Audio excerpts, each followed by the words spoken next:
Hello and welcome to the latest fantasy author chat. Today, I'm delighted to welcome J.L. Worrad. Welcome, J.L. Hello. How are we doing? All right. Yeah, so how are you doing tonight? It's tonight over there in England, yes. It is tonight. Yeah, it's 10 o'clock ish on that in England, here in the Midlands, Leicester, and I am on a big main road. So if there's any shouting you hear or anything, that'll be people having fun, of a Friday night. I'll just But add to the excitement. yeah, exactly. It's like having a live audience or something. Right. But I've told them all to behave themselves. So Yeah, okay. They can come in and applause anytime, though, right? yeah. Yeah. So, J.L. Worrad, you live in England, in Leicester, and almost all your life you have a degree in classical studies from, is it Lampeter? Yep. That's the Lampeter one. University in Yeah. Wales. I love Wales. Oh, you been? I have. Well, Gareth, my husband, Gareth L. Oh, Powell, took me to Wales course, yeah. on my first visit. And then another Yeah. time we went back to Hay-on-Wye around Oh, the books. Yeah. fabulous bookstore heaven. So Yeah. I Yeah. can't wait to go back. Gareth wants to show me all over Wales because he's half Welsh himself. So Yeah. Yeah. It's Port Talbot, isn't he? Or that sort of way, or down South Wales, I or honestly don't remember. It's his father who's from Wales. yeah. Yeah. But so But you found where you grew up and where you got your degree and everything invaluable to growth as science fiction and fantasy writer. So discovering how varied and peculiar human cultures can be. And I definitely could see that. So, and then you got this wonderful lottery situation where you had a workshop at the University of California, San Diego. there you go. Yes, Clarion. Yeah. Yeah. Which is amazing. I lived in San Diego for 10 years. I live in LA now, but Yeah. so that's really great. Oh, and the hummingbirds you mentioned, they are everywhere. They would fight all the time, right? So Yeah. Yeah. So here's the thing. When I went there, I thought I didn't know hummingbirds were in California. This is my ignorance. I thought they were like an Amazonian thing. So the first day I'm sat there just typing, working on my first story, I just feel something looking at me. I just turn around up against the window, just like that. And then, of course, after a couple of weeks, I was sick of them. They're bloody everywhere. yeah, they're everywhere. Yes. They have nice little battles with their little bitty saber mouths. So They've really gone down a funny way, yeah, evolution-wise. they That's have, really haven't they? weird. And what's really interesting too was this is a bit of a tangent, but when I lived Well, there, I would I am Tangent Man. Honestly, go for it. see moths that looked like hummingbirds, sort of like a mimicry Oh, situation that would come and harvest at the same time of hummingbirds. And for a while, I thought they were tiny hummingbirds, but no, they were actual moths. So really cool evolutionary stuff going on there. that's beautiful. Yeah, That's amazing. SoCal's pretty fun that way. So how did you like the Clarion workshop, first of all? Oh, it was amazing. It was Yeah.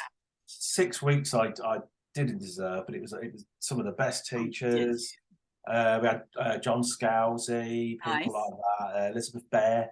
Great. Yeah, and they were just learning real fast. I was in a bit of a unique position. I just scored about £3,000 off a lottery ticket, so so I was like, and because it's me, I was like, well, I didn't think to put it into savings or a mortgage. I was like, oh, it's a Clarion, let's go there, I and I mean, went with that. sounds like you made the right choice because it Yeah, I think actually a lot of the people I was with, they were all they weren't like, you get this idea of them all because it's like a 6 week pricey thing, and you get this idea that everyone's like a rich kid or whatever, but it was mainly me and a load of other nutters, real. People have just gone out of the way to scrabbled, a grand and a half together and then just done it. That's, some of them had left their jobs or whatever. It was more like a cult than a rich kids club, to be that's honest. kind, right? Yeah, and it was magical. That's fantastic. And I'd recommend that to any. I mean, obviously, Yeah, that's a hefty one, but any kind of writing group, even if you can form one with your pals right. down in the pub or whatever, Right. it's so good, isn't it? That's You know. yes, it is. Yes, and in fact, it was in San Diego that I found a great writing community via other writers that would meet at Mysterious Galaxy Bookstore. And Oh wow, yeah. I yeah, went in there a few times. It's lovely. It's amazing. It's just space opera for the and whole horror and time. fantasy, and Oh, it's just the everything. best. Yeah, Yeah, so I yeah, like to have my book launches there because it's just perfect, of right? course. Yeah, well, absolutely. Well, let's I'd be talk over about there some of by these the play. books. Yeah, so you put out in 2018 you had feral space, which sounds really awesome. And it was a duology. So tell us about Yeah. that. Well, it was originally one big book, but I don't know how things have changed now with small presses and Kindle and whatever. But they couldn't really. It was like a small press at the time. They couldn't really release something that was like, it was like 180,000 words. It was Okay. so they went, "Oh, could you cut it in two?" So we did. Yeah, and but yeah, back then I was a space opera writer. Which I'm sure you know all about yourself. It's great fun, Oh, isn't yeah, it? my favorite, because I've written 4 myself, so yeah. Yeah, just knocking them out of the park. You know what I mean? Yeah. So, I mean, that's the biggest canvas there is, isn't it? Space opera. It True. really You can have a just lot of fun there, and you can throw in lots of genres in while you're at it. the whole lot, and then you can just put a smattering of science on it, and then people just go with it. Yeah. Yeah, I like to talk about that because I don't think you really need to get that hardcore with the science and science fiction all the time. And I have a science background, but I just Yeah, feel strongly that a lot of the times some of the best ideas in science fiction come from people who don't have a science background. So yeah. that's Just my taking it. theory. Yeah. I think you're right. It's just you're coming up with just an out there freaky idea, and then maybe bounce it off a few scientifically minded people. I do recommend that. Yeah. And they Yeah, love it yeah, when you do that. So everybody wins, right? yeah, exactly. Give it. If you can make something, I think everything in a sci-fi, if you can make it at least two questions deep, Hmm. like you ask a question and it's like, oh, well, that doesn't make sense, and then you explain that and one more. I think you're all right. Yep. I can't think of an example That really off sounds the really top of my good. I head, like that. but just like a layer of willing belief things. Any Right. deeper than that, it's just getting nerdy. You're getting into deep science or whatever, which is fun. But Right. yeah. So, in addition to space opera, you've also written a lot of short stories and you've written screenplays and you've got fantasy. So you are, sort of the polymath writer of genres, which I love and I identify with. So the plate Yeah. is large, right? Of course, yeah. I don't know. For me, you say polymath. I think that's another word for me for desperate. Really, so try different things and see something could work and Well, something wouldn't. yeah, And, it's fun. but yeah, I mean, it's all really it's all the same thing, really, isn't it? It's It's just all speculative. all Fantastic. speculative. Yeah, I mean, I mean, really, even the space opera with the feral space, really, the big idea there was it's like a planet of humans where they've raised them to have several personalities each. And what I really wanted was just that's really cool if two people are sharing the same head. And Yeah. they talk to each other in the head, and then the people outside don't know, and you Yeah. have outside views of other characters. Like, why do they keep changing? Well, you don't know someone's like that. You don't know they've got like sisters or brothers in the head. And I was Neat. thinking that's great. But that could have been a fantasy world, you know. Absolutely. It could have But been. I was in a space opera mood, so Right. yeah. And, and and then you switch out. So in 2022, we see your first full-length fantasy novel, Pennyblade, and Oh. brought a lot of talk and chatter. And then now you've got the follow-up, which has it just come out? Just the 28th of Literally just came out, The Keep Within. So yeah. I'm gonna have to get You this know, because this is yeah, right in my my. friend came up with a thingy for us. Don't be without, the keep within. I've never used that as a I love it. that's a good thingy. But sorry, I talked right over you there. Sorry. No, I mean, this is what it's all about. We're chatting because we love this, right? So Yeah, this is sort of like a virtual pub. We're chatting at a virtual yeah, pub. And yeah. so let me just ask you, so when did you know that you wanted to write fantasy or really any of the speculative fiction? Well, the whole thing generally. Yeah. I was always, I don't know. I read a lot as a kid, but not always sci-fi or fantasy. It was only at university when I'd read a lot of weird stuff like Kafka as a Yeah. teenager and William Burroughs, and I was into all that. Um, and then I went to university, and my friend Barry had lots of copies of the culture books, Ian Banks. Oh yeah. And I was just like, oh, I didn't know science fiction could do that. Or, I sort of kept, I got really into that. And then I didn't do anything for ages. I went and joined bandmates in bands and toured around in a band or whatever. And when that all started getting a bit off, a bit, you know, you get a bit too old or whatever. It was all getting away. I was And thinking, hold ever, up. Do ever. you know what I mean? Yeah. I don't know. It's you start feeling a bit silly.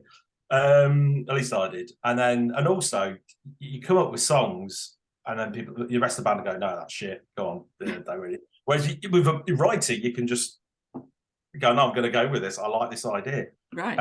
And then the publisher says shit. And somehow I just fell into doing the whole short story thing, mainly because I was unemployed as well as being in a band.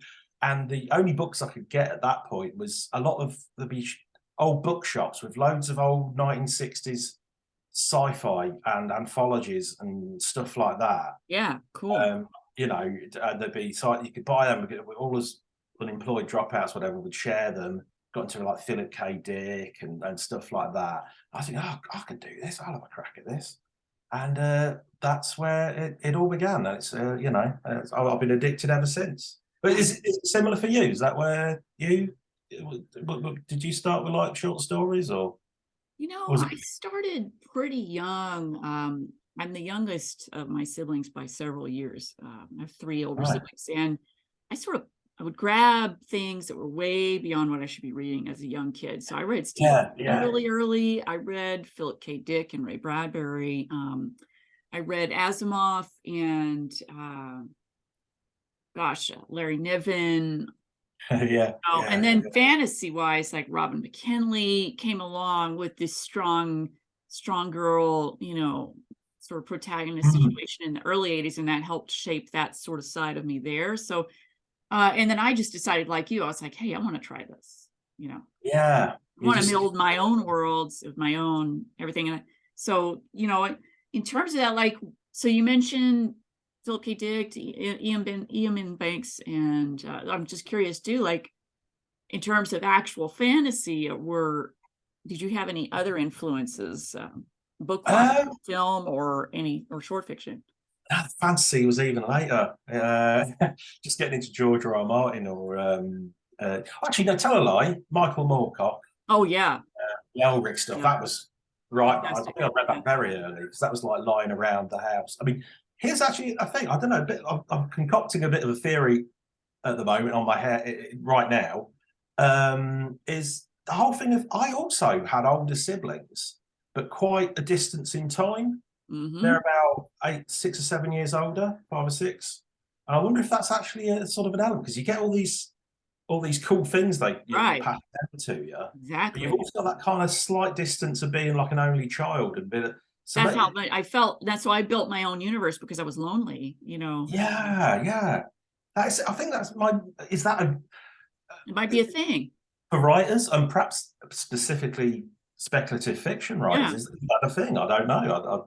You know, I don't know. I haven't, like, I think you might be the first person who's also had that situation that I've talked to. So we sound like we were shaped by that influence, and we kind of took it and ran with it, you know. Yeah, yeah. I'll have to, next time I'm at a convention, I'll have to do a survey or something. That would be really Like, cool. So yeah, now I'm thinking about it. Maybe we should talk about yeah. that. Well, you're more scientific than me. I'd flub it. I'd Yeah, flub the I just, numbers you know, somehow. I'm like life science. It's not, you know, it's not too deep. But well, so like, how did your background, do you think, shape your writing at all? How much influence on what you did? You talked about being in a band, and so you had classical studies, which of course Yeah. I almost minored in classics at university. Oh, nice. I went into science, but I took Latin and I took ancient Greek and Roman archaeology, and I did all this other stuff. And I didn't know if maybe that was an influence on your work as well. Yeah, yeah, absolutely. I loved Greek and Roman stuff right from the as a little kid. Same. In fact, my mum tells it's a story that when I was about 6 or 7, there was a book a day at school. We could buy books and we got along. And she said, you never asked for anything, but you just walked up to me and went, Mother, I must have this book about Greek and Rome stuff. And she said it was like so adult. The way you said it was without Aw. any kind. I was like, I must have this. And you know, and she was like, I just got you it. I was a bit creeped Cool. out. And I love that. yeah, it was a great book. I forgot what it's called, but they've re-released it now because it was such a big one for the Usborne Book of Greek Oh, Myths or something. God, I It's love the Espen book, yeah, books. yeah, And you know, it's funny, I came to those late. We had I had my father had a book of mythology that I actually now have in my possession. I was looking at it this morning. A very, very old one from the 50s. So I love the Oh, thing. And its illustrations also influenced my art. fantastic. So I just Fantastic. absorbed all of that. And he would talk about it himself, you know. So it Yeah, just been, yeah. it kind of seeped in. And I didn't really go into the university thinking, I know I'm going to take all these classics courses, but that's how it fell out. And I think it Yeah, definitely played a role. So I was just curious if it did for you. And yeah, absolutely. I mean, the weirdest thing as well, when I went to uni, when I applied for universities, I just didn't want to go to work. And I went, oh, I'll go for, yeah, I'll do an English degree. And everyone was like, not with you're not doing anything, but you can do an English and classical studies. I went, oh, all right, I'll go do that. I cool. ended up getting rid of the English and just doing classical studies. And yeah, and it's definitely shaped me. It's never got me a nice job. I've always done Good. like any old cruddy job or whatever, but so it's never had a use like that. But it has been great for writing, and I'm just looking at things in a sort of detaching away Yeah. from culture and looking on a thing and go, okay, that's a culturally interesting thing, and yeah, and I just opening my mind to that. You know, humans don't always have to be like our. You know, we're like this sort of I don't know, Christian culture from the West, all those things come, you know, and it's not. That's just one way that did all right in a particular area. Right. But, you know, humans have lived in such strange societies, Truly. and there's so many more weird, you know, I say weird, but more beautiful, strange, you know, new societies to come, I suppose. You know, Right. as the centuries progress, we're a very adaptive species. You know, We are. We wouldn't have made it this far had we not been. So mm. Yeah, yeah, do you know what I mean? It's I don't know. I just find all that fascinating. So a lot of the time, I just like making an interesting culture. I mean, that one with the feral space for the people with different heads, but you know, other things. The one in Pennyblade has a strange culture in it. I just, you know, just moving like almost the what do you call it, the buttons, the twisting the knobs, switching the dials around. Yeah. the dials, and then go, okay, what would humans be like if this was, you know, if they were living in this way, or Right. yeah, and I find that fascinating because yeah, I love that. And that, so is that how you approach the world building in your books, do you think? It's just kind of figuring out what yeah, frequency things are at, you know? yeah. What the frequency, you know, certainly with the sci-fi, but as I've moved on, and to a certain extent, Pennyblade, but then Pennyblade was originally going to be a role-playing session. I was going to do with some Awesome. friends, but then they started, yeah, then I started realizing I was making these characters say and do things, and that's not really Dungeons and Dragons. You don't just sit True. there and tell the players what Right. they're going to do. I was like, oh crap, this is a fantasy novel, isn't it? They didn't. That's how I Oh felt. no. Yeah, you know. Oh dear. Oh well, better do it. But the new one, the Keep Within, it's very much these days. I start with a character. I like having a character. You know, like what would I don't know. So it's a more human book, but it was like, okay, what would this character be like, and you know, what would they, how do they feel, how do they do this, and then build Right. the world out from them. Actually, to a certain Cool. extent, Pennybane's the main character, and then building the world out from them. I love that. um, yeah, so maybe with fantasy I begin with the main character, and with the Yeah. sci-fi I begin with the idea. I don't know how my brain works. It's a mystery to me. Well, the beauty is that we're all different. So I like Mm, finding that out in these talks and seeing like your different approaches, because I think that we all identify with different methods, and mm. other aspiring writers could find strength in the fact that this is what you chose to do. Like you built out from a character. And I love that, because I do think that without the characters, you know, you have a lot of pretty set pieces, but it's nothing without them. Yeah, yeah, they really bring it out. I love working with them. I love you know, I'm that's yeah, I'm not a great shakes at some things in writing, but I do like sitting down and just having two characters talk and write it down. I really enjoy that. The Uh, dialogue is so much fun. Yeah. yeah, God, yes, isn't it just, you know? Such a blast. Yeah, yeah. So, you know, where do you begin? Do you begin on what, with an idea or a character or? You know, sometimes it goes back and forth. I think that, you know, I've come up with sort of both in tandem, and then I've had characters just sort of bloom in my brain. I'm like, oh, who is this person and what's their story, and then I run Yeah. that.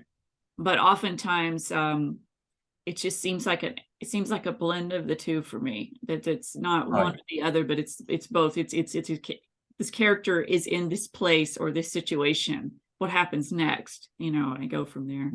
So, but I'm interested. So digging into the dialogue and learning your characters, how much do you think that, like, you have written screenplays, do you feel like that plays a role in that dialogue aspect of your characters? Yeah, absolutely. I was a natural for that, really. That was my friend Keith. He's a film director, and luckily he's one of those guys. You get a lot of people who are want to be filmmakers who are like sort of like, I'm going to be an auteur, I'm going to be the director and the writer and the. But luckily, he knows where he's at. He's brilliant at the directing and working with actors. Doesn't want to touch the writing, so knew what I was about, and and got me involved, and it was Cool. great fun. Great fun. I don't know if I could do it all the time. There's a lot of going to meetings with filmmaking. Heard that. Yeah. After a while, it's a bit much. Very much. Yeah. But it was a good time. Also, we went to going to the awards nights was great because it was always up for awards. They love that in the film thingy. Yeah, they should. Yeah. And Being in LA, that's relevant. Oh God, yeah, it was yeah. Yeah. You can't walk. You must be always tripping over a film award. Well, they always joke that there's 4 seasons in LA. There's pilot, awards, earthquake, and fire. Yeah, yeah, I could well imagine it. I could well imagine. But I got to go to where is it now? Is it the Hadron Collider? They were doing one there, a film Oh my award. God, awesome. Yeah, so it was a sci-fi film award, and that was our one was on it. Yeah, I got to stand near the thing. I didn't really understand all the bits, but I was near it, damn it. And you feel like it changed you on a quantum level. I was my mind I've stood like 20 feet away or whatever, 30 feet away from the coldest place known in the universe, isn't there? Because there's a bit in it that's like colder than it's unnaturally cold. You're like, there's nowhere in the universe because of the Big Bang that's that cold, unless there's another civilization out there building something like that. It's just, it's really weird. I don't know. I guess I'm 600 miles away from it now. It's over the channel there somewhere. It's very I often forget that it's actually that close to you because America's huge. Yeah. Like, oh God, yeah. From where I grew up, but yeah, that's cool. What a great venue. So. Yeah. We didn't win, but hell, I mean, you were there. That was awesome. Yeah. So regarding like kind of digging into fantasy, I'm kind of interested, like your loves for fantasy. Are there certain subgenres of fantasy that you really like to work in? Like, would you say that you're writing grimdark, or how would you? I mean, I am a believer in write whatever you love, but if you had to pick a category, what would you? I think I would be a bit pretentious if I said I'm not writing grimdark. I'm writing I don't know, something, I don't know what you want to call it. I get, it's like being a heavy metal band and saying you're not playing heavy metal, you're playing whatever. So I guess I'm in the big. But it's a big church grimdark, I suppose. It is. You can be a lot of different things in it. I'm probably not so much grim dark as grim light. LITE. That's good. I'm more kind of black comedy kind of thing. So I'll say I was in that really, that kind of zone. I just very sort of character driven fantasy. Do you know Swords Point by Ellen Kushner? I have not read that. No. Oh, it's really good. That was write that one down. Swords. Yeah. Okay. It's like all based in a city, and there's these swordsmen who fight because the aristocrats are kind of above sword fighting. They have duels and they get swords. They hire swordsmen to fight for them. Swords kind of thing. Yeah, so there's a lot of the street and a lot of the aristocrats, and it's Sounds awesome. It's really good, and it's very character driven, but beautiful prose. Alan Kushner is great. So I'd say there's a lot of that going on. That's big influence. Yeah. Okay. It's just beautiful, and yeah, and that in the grimdark. I don't know. Yeah. I'm just really happy there. I'm just. I Awesome. can't really see me writing anything too hopeful. Yeah. Or Yeah. too Yeah. dark. I mean, Have you seen? you know what you Yeah, love, and you know what realm you're fleshed out best, and so yeah. yeah, exactly. I mean, have you seen British sitcoms? They're all downers, you know. They're all A little dark, a little they're all dark. dark. Everyone hates each other. It's not like, you know, Friends or whatever, or you know, everyone's basically mates. Everyone, you look at Red Dwarf, everyone hates each other. You know, I love that it's, show. it's great, isn't it? Yeah, I love it. I haven't, Yeah, so Gareth and I have talked at length about the difference between America and England in that regard. And like England's been through it, has thousands of years of this, yeah, ongoing yeah. cycles of being up and down and all over the place and everything. Mad Kings America and is relatively as a nation, very new. And still yeah. has that sort of shine of like, oh, we can do this, go, whereas England's like, No, don't. you know, I, yeah, that was that was my experience when I went to Clarion. It's the interesting. most.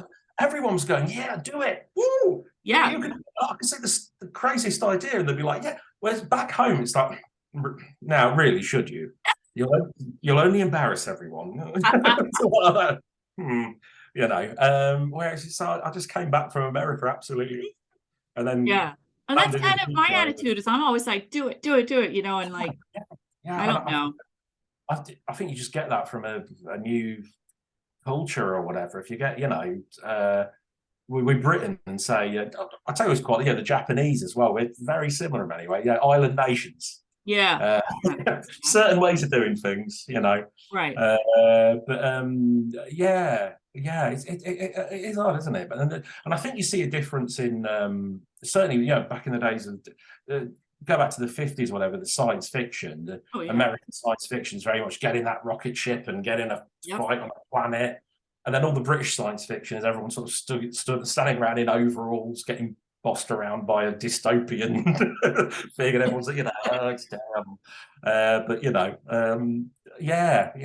It's but vive la difference, as they Yes, say. that's right. And I think that, it's what's really exciting for me is to read authors from other places that, have a different perspective, have a different upbringing, and Oh, it we were spoiled fascinates me now. how much that's part of who you are as a wrer, is where you go.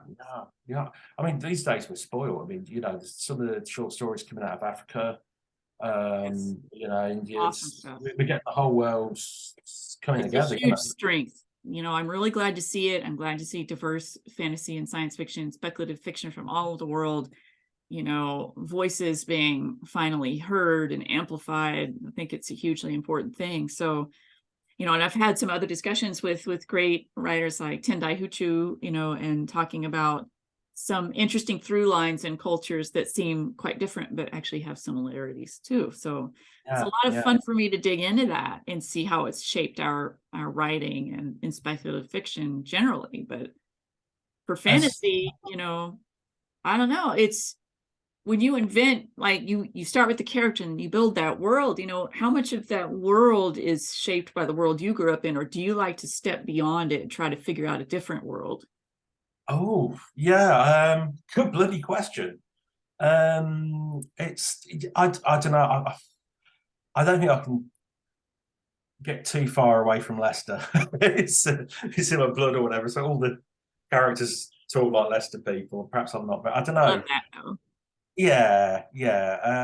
But I try. The next book I'm planning, I'm trying to do something very Bronze Age. Ooh, cool. Yeah, because I mean, Keep Within and Pennyblade are very well. One's medieval and one's sort of Elizabethan. Okay. It's kind of, but then I want to focus on the characters, so it's kind of safe. Whereas this new one, I'm thinking, oh, let's do something wild. Let's do something, a society that's has just got bronze, and it's like they're all living on these big rivers, and I might put spinosaurs in the rivers. I haven't decided yet. Of course, That's such a cool your American friend is saying, "Do it." Yeah, do it. All right. I want that. I want to read that. You know what I mean? That kind of, yeah, and just use my classical thingy to, the cultures could be so different, and Right. how would that be? And I don't know. It's something I've got to really think about. But yeah, sorry, have I answered the question? I can't Yeah, remember. yeah, you have. Oh And yeah, so yeah, sorry. that kind of, Yeah, we're segueing because you talked about then into like, what are you currently working on? yeah. Well, that's it. That's That's I just next. want to Okay. try a different world, a different thing. I don't know. Awesome. And then at some point go back to the world of these books. I don't know what you even call that one. The pennyverse, I suppose. It's a penny. Fantastic. But yeah, it's about keeping yourself busy, isn't it? Yeah. I Keeping. loved what I think David Bowie said in an interview once, is saying that creatively, you want to put yourself in, if you imagine it like a swimming pool, you want to put yourself just where your toes are just on the ground, and you're a bit worried. If you go out too much and you're floating, but if you're just there, you're in that creative space where interesting things happen. Yeah. Keep doing the same thing and just start. You're basically on the end of the shallow end of the pool, and you just sort of stood there going, "Oh, this is great." And he was always thinking, "I want to be in that place," and I've always really liked that Ooh, I like statement. that. It's sort of like you're right at the edge of the continental shelf Yeah, yeah, coastline, yeah, right? yeah. But You not could, just you could go several fathoms down and not want out. to come out again, but you could also find this whole ecosystem there Yeah, percolating yeah. up from the depths that you All of find that, yeah, yeah. simple. I mean, yeah, you could go full Brian Wilson and go off the edge or whatever. You want to keep it Bowie and be on the but be there. I think so. I'm always trying to put little bits in to sort of challenge myself. Like the Keep Within says, was it 4 viewpoint characters, which I haven't really done before, and I like doing that. It's great because people don't know what they're all thinking. I And love that. it's I great, like isn't the it? omniscient stuff where, like you have Hmm. different characters and hop around a bit. I love it so much. I just feel like you get to know these characters and they're all worth knowing, not just the main character. Yeah, yeah. And then when you read a chapter and it's like somebody you really like them, and then you go to another chapter and the other person's looking at it going, "Oh, it's that dickhead." And I you're like, know. "No, but hang on, maybe you got a point." And then you divided loyalties. I think that's just Yeah, fascinating. I love it. Yeah, I Yeah, love doing that with characters and making people in one chapter think, oh, this guy's cool. And then the next one, like, oh my God, what a creep, like, yeah. All of that. It's like, oh my god, we just know the secret of that guy. It's right. like a Littlefinger in Game of Thrones. And Oh that yeah. people think he's great because we know he's a dickhead, whatever. But like, you get your money, you get you what you want. He's a great guy. He's a nice guy in the court. Lots of Yeah. he's kept that up for books. But I just think it's magic, and I think you can only really do that with written fiction. I don't. You can Yeah. get hints of it in a film, but I could see that. Yeah, I could definitely see that. Although, like sometimes I guess some good the anti-hero complex of things like Mad Men, like Don Draper comes Oh yeah, yeah, like yeah, there is a sympathetic aspect to him. And that's maybe one of the rare examples that I've seen on the screen where I at some points I did sympathize with him, but otherwise thought he was a jerk, like so you kind of get yeah, this complex feeling of like, well, I see where he's coming from. I don't agree with it, but I yeah. can also see how he got there, right? So It's a tricky art to do, isn't it? That get it is. the unlikable likable. I think with him and a lot of all those characters, if you can if you can have an horrible character, but if you can do that, make them good at what they do.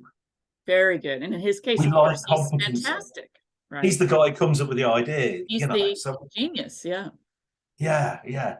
I mean, if you have someone who's just not very nice and they're useless as well, I think you just got that's not Can't a good identify with recipe. that. You can't Yeah. So you why are can't you there? reluctantly admire them, Yeah, yeah, that's it. That's the and Right. Netflix and HBO are very good at dragging Oh, they the really are. reluctant admiration out of you. With Walter White and all of that. Well, even, I mean, I know that it's first based on a game, but Joel in The Last of Us too, like Oh you yeah, see yeah. what, like, you see where he's coming from. You don't always agree with his methods, But but he's in pain. we've know. seen what's, yeah, he's a Yeah, walking wounded, isn't he? Really, he but is totally wounded. So, and that's, his methods are his methods, and we don't have to agree with him, but like we do feel compelled by him and his, mm, you know. mm. So Character. these kinds of characters, I could just talk all day about this kind of stuff, but That's all right. Yeah. yeah. But let's talk about a day in your world of writing. What's it like? What's your typical writing day like, where you feel like you're on? Do you write every day, or do you write when you just feel like it? It's tricky for me. I'm a really slow writer. I'm a bloody fast editor. Cool. So I could that use kind of that superpower. yeah. That'd be nice. Because I remember it was with both these books, or especially this last one, Keep Within. Um, they were like they're Eversupply, yeah, British publishers and that. Titan Books, lovely people. And even when I was writing it, there was like kind of those nudges of, "How's it getting on? You're nearly there yet?" And it's like, And then yeah, I was taking too long, but then it got to editing, and it's like a few weeks. There you go. I don't know what that is. Yeah. What I think it is I really have to get into the characters. So that first draft is really difficult for me. Yeah. I can't, like today. I mean, I wasn't writing anything anyway, but if I had something I've got to go to or something like this, I can't write before. No, I'm the same. Is that yeah? Okay, that's good It's to know in a way. like a gravity well, and Yeah, you're circling it. You can't quite get out of it until it's done. I it's can't done, and write in those situations. So you just need that space, don't you? That yeah. white, that wilderness. So today I've mainly been cleaning up in the kitchen and doing a few bits there. Well, I appreciate you taking the time, because it is taking us both away from that writing, but at the same time, it's It's helping not a me. complaint, by the way. Don't look at it. It is helping me process things. Like I'm thinking, like some Hmm. situations I was coming across in the book I'm currently writing. Like I'm thinking now about what we're talking about, and that's probably going to help me, to when I Right. get back to the writing of it. So Yeah. Well, these things are great. Yeah, you can sort of, what's the word, cogitate or whatever. right, It percolates in your brain. percolate. Yeah, I can't stand it when people talk about, you get that macho talk of, you got to write through the seed, even if it's painful or whatever. It's like, no, you don't want to. You don't ever want to be punching through a scene. You want to go away and figure out a way to dig a tunnel under it or fly over it, or or something. It is obviously a sign you've got to go to the shops or yeah, have a walk around the park. exactly. Yeah. So I go in sort of spurts with I need days where I can just sit down and really, because every little thing puts me off. I'm terrible. Same And thing here too, to be honest. these bloody things, I these know. phone things. Oh, Yep. you Same. know, and yeah. So I have to be sort of like really lock everything off and Yeah, get into it, and really just, and when you hit that, I mean, that's the thing about being a writer. When you hit that, when the gold's pouring out your fingers, it's incredible. it is. But then What a other feeling. times other times you're just this fool sat in front of Yeah. your computer, what the hell am I doing? Right. It's strange, but you've just got to keep pushing. Either way, you just Yeah. you know. Of course. Do you do it bit by bit, or do you go on You know, I write, I'm a science writer by day, so I'm doing some kind of writing all the time. But in terms of writing on the novels, I'm kind of like you, that, I need to just do the work, and then other days, some days are just easier than others, but when it's on, it's on, and then I look back later and I read over that like that. I'm like, my God, I wrote that, what a trip, it's really Yeah, sort of almost magic feeling of yeah, like yeah, really doing it. So sometimes if a scene kind of comes to me super crystallized, no matter what I'm doing, I'll throw it aside and write that down real quick. yeah. Even Because, yeah. certain set of dialogue, for example, is particularly, that's when I feel like I've got to write that down quick, because that's just, I see it in my head like it's a movie. And I'm like, oh my Yeah, God, I better write this yeah, down yeah. now before it's gone. So I've always wanted soap bars of soap that are like a stylus, so that when you sat in the bath or the shower, you can. I'm always somebody left, needs to invent that. yeah.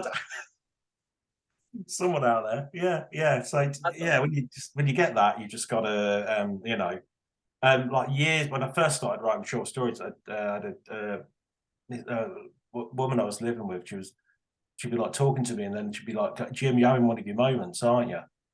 Where I just zoned out.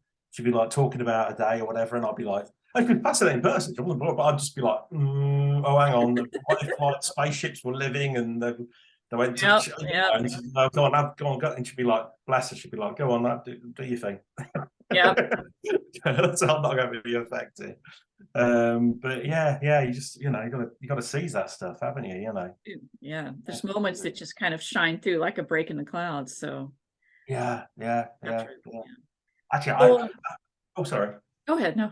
I was going to say, I had a moment the other day where I was standing ready to cross the road. I didn't realise I just took a step out and I was on the bicycle part of the pavement. And I was having a breakthrough in the character. And then I had a cough. I looked up and there was do you have Deliveroo in America? They're the No. people who deliver food and stuff in the big Well, bikes and the boxes. Uber? not as many of the bikes. There are some. It depends on Yeah. how urban the area is, and that there's a little bit, but I know what you're But talking about. yeah, one of those guys. He was just looking at me, and I just realised I stood there for about 20 seconds. Because, oh, hello, sorry. So, absolutely. Like you can imagine this whole scene, this whole Yeah. everything, and then they're like, Yeah. I'll have to put him in the thanks on the back of the book for the next one, whoever he was. Bless you, yeah, sir. no kidding, yeah. So Yeah. what do you think? So you're doing these great novels and everything, and so I'm just curious, like, do you have like a dream writing project, or are you there? Or are you doing that? Well, like a thing I've always wanted to do. Yeah. Oh, I don't know. No one's ever offered me like the sort of a trilogy or a big epic, like 3 or 4 books. I mean, I could easily do books out of the Keep Within or Penny Blade. Yeah. I can easily keep those. I love those characters. I love working Great. with them. So I could do that. But I mean, but like maybe being offered like I suppose would you like to just here's 5 books, make a new world, make it metal? So I think I'd relish that. That would be a But blast. yeah, that would be absolutely blast. Whether I'd finish it before, there's only so many years, isn't there? Everyone's getting, But still. to my age. I'm like, what, 47? What is it? No, I could do that. I could still do that. But Right. finish it all off in my 60s, and then or something like that. Maybe even 10 books. What the hell? That'd be fabulous. Yeah. I can't. Top of my head, I haven't really got any. I haven't got like some. I haven't got some Tolkienian world I've always wanted to, every little detail. I tend to sort of just have an idea and go with it. So Yeah. perhaps it's best that I just do standalones, because maybe someone in publishing knows what the score is. It's like Worrad is just book at a time. For God's sake, don't give him a quadrilogy or a nightmare. Is that? I mean, do you have a dream project? Well, in some ways, I answered part of one of my dreams with my space opera, because I had started that mythology and those worlds when I was a young teen. Oh, cool. I wrote all that out.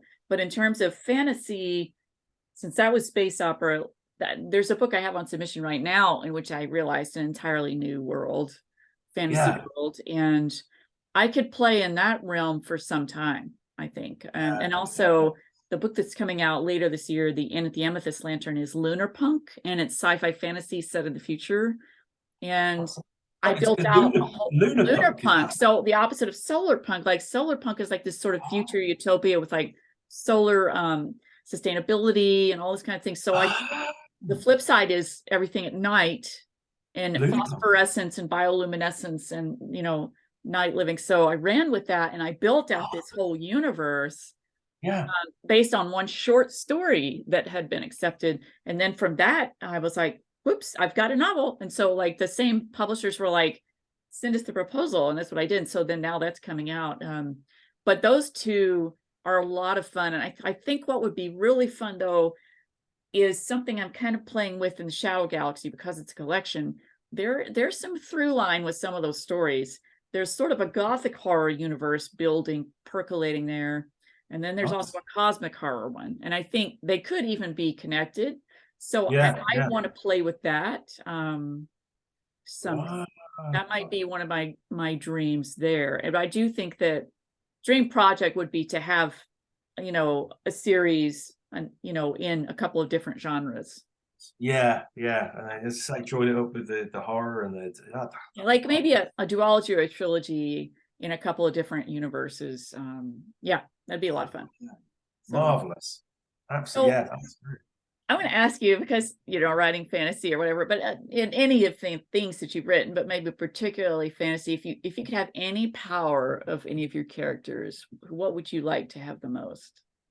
Oh my God. Um, I don't really have any superpowered characters. I They would, don't have to be superpowers, just any, like, their strengths. Let's just say that. yeah. I'd certainly, with the feral space thing, I certainly wouldn't want another person in my head. That would be, I'd grow up with that one. Penny Blade with Kyra, she's very good with the old rapier. All So right, I that would be fun. that would be great, wouldn't it? I mean, it's Yeah. perhaps not much use day to day life. You never know. It's not useful till it's useful. You know, Or then it's really useful, isn't it? So yeah, maybe that, or the new bunch in Keep Within. Sir Harry Larksdale. He's very good with people. He's a people person, which I thought was nice to put in a grimdark. And, yeah, because usually it's like an anti-hero. You right, know, I'm a yeah. lone wolf, keep away from me or whatever. But he's Right. like that kind of it, where he's like, "Ah, darling, how you doing? Oh, are you okay?" Like that, and he loves the people around him, and he believes in the basic goodness of humanity. Oh, I love it. And somehow he thrives in a grimdark world. I don't know. Perhaps that's his That's strength. his superpower. Yeah. So yeah, that sounds really trite, but I just like to be really nice like him. That's cool. I can appreciate But that. Yeah, I'd just be able to. He's really good at sort of helping people love bring it. out the best of themselves, Yeah. isn't that? Which is really, now I think about it, there should be someone like that in the Marvel movies, really. No kidding. Right. Yeah, yeah. I don't know. What about yourself? What kind of power would you have? Oh, so in the space operas, I have telepaths, and that would Wow. be kind of a good power at some point. But I also like that some of my other characters are ageless with their own powers that are not telepathy. And Uh, Galadea, for example, she looks human, but she isn't, and she's got a lot of powers that she's discovering that she has. She's super strong, but vulnerable emotionally, and has a few flaws, you know, that can affect her. But I like that she's able to manipulate certain materials to make oh, into, you know, something else. And then that's something that she discovers pretty late in the series, that she has that ability. So that would be that'd a be lot of fun, because then you could just change whatever you had and make it help people, make it a weapon, whatever you want. I think that's really fun. could theoretically could she turn plastic into chocolate? Because I think If that would she be really could, she handy. would never move again, because she gets into, Yeah. so chocolate does play a little bit of a subplot Oh, okay. Yeah. in the third book, Accretion, when she first Right. discovers chocolate. Well, there you go. That's because I was thinking, yeah, the Life-changing rainbow moment for chocolate. her. Yeah, yeah, as it is for all of us. I know. You Yeah. can turn the plastic wrapper or whatever on the thing into chocolate that's surrounding the chocolate. It'd be, Yeah, she can't do that. Like, she doesn't have yeah. the sort of ability to change just anything into something else, but she can Mm, change mm. herself and Oh, the crystals that she was born in. She was basically born in a geode. well, Because she can manipulate that stuff, and nobody else can but her, you know. And yeah, yeah. so Is yeah, that it's do pretty you cool like power. change your face then or something, or is it like a? Oh, Spoilers. So that's something I'm going to be oh, exploring in future tales. yeah, yeah. Yeah. I read one of your short stories about being a ghost pirate. Would you like to be a ghost pirate? I wouldn't want to be tortured in the way Longshanks, No. No, you that's know, true. That's because true. that's a curse, you know, at that point. Yeah. Now, some of the other characters in the book, I would want to be Void Mage. Oh, right. Don't tell me that. I haven't got that Okay, I'm far not yet. going to tell you about that one, but I'm still, I would I'm want to still in be the him. sea stories. I've got to get to Yeah. the So spacey you'll have to stories. tell me how Void Mage is, but I would really like to have that ability. So you'll see what I mean. So like, what's the worst writing advice you've ever received? I think, that's Amazing question. What's the worst I've ever got? First. Probably. I think someone told me you've got to write. Someone who didn't actually write books said you've got to write to, do what Harry Potter or the vampire. You got to find the latest Oh thing Lord, that's popular, and you got to write to that. that's not good. I think at the time it was like, Writing to trend. Yeah, don't do that. writing to trend. That's just not what you do. It's asking for trouble because the trends are changing like this every Yeah. second. You just write By the your time own. you've done it, no one gives a crap. I know. I think really you want to find what you like to write and then adjust it a bit for the market. I think if you're going to be Yeah, practical, if you can get in that sweet spot, you're golden. So then you're laughing. yeah, So that was terrible advice. yeah, that's too bad. Yeah, I was trying to think. It's such a good question. I'm going through my head all these terrible moments. Shoot them all out, you know. Yeah, no, that's yeah. I'm sure it will come back to me once we're finished. But So flipping it then, like for writers who are just starting out, like you kind of were leaning in that way, but what would be the best writing advice you could give to writers just starting out? I mean, I could say something flippant like, enjoy it or whatever. I've been saying this a few times in interviews, whatever, but one of the things I found, and this is maybe just me, one of them, a really practical, useful thing I found, and I really struggle with it. I'd write a scene with let's say there's some people on a balcony overlooking a big sea, and there's spaceships landing in the sea or whatever, and they're talking. I would try and write the whole thing, and then sort of I got a real trouble the gear shift from people talking and whatever into describing what's happening, the landscape. And I thought you had to do it. And then one day it dawned on me, I can just write the talking and I can make quick rough notes in between those bits and just go, right, big cliff made of silver, whatever. Right. And I was like, at first it felt like cheating. I thought, are you allowed to do that? Because that's what. But these days, no, it's great because I write all the dialogue stuff, and then I'll take a day out where I'll just like go, okay, I'll draw all the land. I'll write the landscape in. Yeah. So it's like spending a day being a painter, a landscape painter. You don't have to, it's a different part of your brain. You go, I'll get really beautiful. You hit it on the head. Yeah, and I call that in my head. I call that green screening because of the the landscape. Like, we'll green screen it, do the character stuff. It's not too dissimilar from what I do, and that's one reason I write really fast, is because I mean, occasionally I'll get caught in the moment of description and dialogue. But if there's a lot of dialogue and there's like a lot of action going on, I get that down in zero draft. Just get it down and then go back, because you can add later. I know that some people like to just throw it all in, and that is a style, an individual choice. But if you want to write faster, it might be better to do that frame. That one, yeah. I mean, I'm pretty slow anyway, so I'd be bloody slow. Brilliant. Green screen. Yeah. I mean, I'm sure it's good to hear other people do it because, at first I thought, well, that's going to look really bad. It's going to look, it's going to be really obvious. Of course, no, you've got all this time to edit it and make it even better, so it doesn't show at all. So brilliant. So go easy on yourself and green screen. I'd say to any new fantasy or speculative fiction generally writer. Yeah.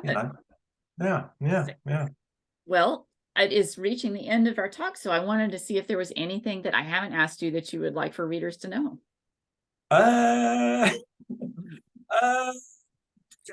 My book's out. Okay, yeah. Tell us. Can I show the cover? Please show us the cover. Let's go get a bit of. No lighting.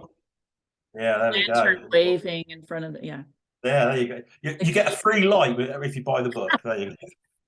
The Keep Within is out now. Go get it. And where can we find you, JL Worrad? Who, me? Where can we find you online? Online, I'm on Twitter. I'm at JL Worrad. Yeah. I work at the pub down the road, the Loaded Dog Pub in Leicester. If you ever want to come, anyone out there, great beer, lovely food, lovely people. My boss will love that. But yeah, I'm on Twitter. I'm at JL Worrad. I've got a website. You just type in JL Worrad. You'll find me. That kind of thing,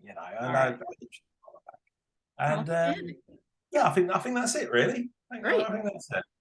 Well, Thank you so thank much you for so much. having me on.